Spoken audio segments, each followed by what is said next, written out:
നിയമസഭാ തെരഞ്ഞെടുപ്പിൽ PJ. Joseph തൊടുപുഴയിൽ നിന്ന് തന്നെ മത്സരിക്കും. വിജയസാധ്യത കണക്കിലെടുത്താണ് തീരുമാനം.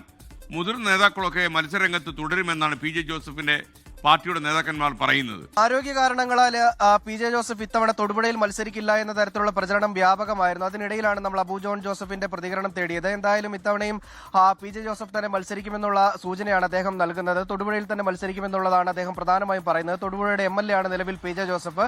തൊടുപുഴയിൽ ഇത്ര കണ്ട് വികസനം നടത്തിയ മറ്റൊരാളില്ല. അതുകൊണ്ട് തന്നെ പാർട്ടി ചെയർമാനായിട്ടുള്ള പി.ജെ. ജോസഫ് തന്നെ തൊടുപുഴയിൽ മത്സരിക്കുമെന്നുള്ള ഉറപ്പ് അദ്ദേഹത്തിന്റെ വാക്കുകളിലുണ്ട് എന്നുള്ളതാണ് ഈ ഘട്ടത്തിൽ നമുക്ക് മനസ്സിലാക്കാനും കഴിയുന്നത്. ഏതെങ്കിലും തരത്തിൽ മാറ്റി ചിന്തിക്കേണ്ട കാര്യമില്ല എന്നുള്ളത് തന്നെയാണ് അദ്ദേഹം പറഞ്ഞു വെക്കുകയും ചെയ്യുന്നത്. കഴിഞ്ഞ 11 തവണ തൊടുപുഴ നിയോജക മണ്ഡലത്തിൽ നിന്ന് ജനവിധി തേടിയിട്ടുള്ള ആളാണ് പി.ജെ. ജോസഫ്. 2001 ഒഴികെ അദ്ദേഹത്തിന് മിന്നും വിജയം തൊടുപുഴയിൽ കരസ്ഥമാക്കാനും കഴിഞ്ഞിരുന്നു. ഈ കഴിഞ്ഞ തദ്ദേശ തെരഞ്ഞെടുപ്പിൽ തൊടുപുഴ നഗരസഭയിൽ ഉൾപ്പെടെ ചെറിയ ഒരു കോട്ടം കേരള കോൺഗ്രസിന് ഉണ്ടായിട്ടുണ്ട്. അതിന്റെ ഒരു പശ്ചാത്തലത്തിൽ കൂടിയാണ് വിജയ സാധ്യത കണക്കിലെടുത്തുകൊണ്ട് പി.ജെ. ജോസഫ് വീണ്ടും മത്സര രംഗത്തേക്ക് ഇറങ്ങണം എന്നുള്ളൊരു തീരുമാനം പാർട്ടിയിൽ ഉണ്ടാവുകയും അത് പി.ജെ. ജോസഫ് അംഗീകരിക്കുകയും ചെയ്തത് എന്നുള്ളതാണ് ഈ ഘട്ടത്തിൽ മനസ്സിലാക്കാനും കഴിയുന്നത്. അതുകൊണ്ട് തന്നെയാണ് പി.ജെനെ തന്നെ മുൻപിൽ നിർത്തിക്കൊണ്ട് കേരള കോൺഗ്രസ് ഈ തെരഞ്ഞെടുപ്പിനെ നേരിടാൻ വേണ്ടിയുള്ള നീക്കം നടത്തുകയും ചെയ്തിരിക്കുന്നത്. മാത്രമല്ല ഇന്നലെ ഇടുക്കി സീറ്റ് കേരള കോൺഗ്രസ് ജോസഫിന്റെ കയ്യിൽ നിന്ന് കോൺഗ്രസ് ഏറ്റെടുക്കണമെന്ന തരത്തിലുള്ള ചില അവകാശവാദങ്ങളൊക്കെ കോൺഗ്രസിന്റെ ഭാഗത്തു നിന്നുണ്ടായിരുന്നു. അതൊക്കെ പൂർണ്ണമായും തള്ളുകയുമാണ്. നിലവിൽ കേരള കോൺഗ്രസ് സംസ്ഥാനത്തെ 10 നിയമസഭാ സീറ്റുകളിൽ മത്സരിക്കുന്നുണ്ട്. ആ 10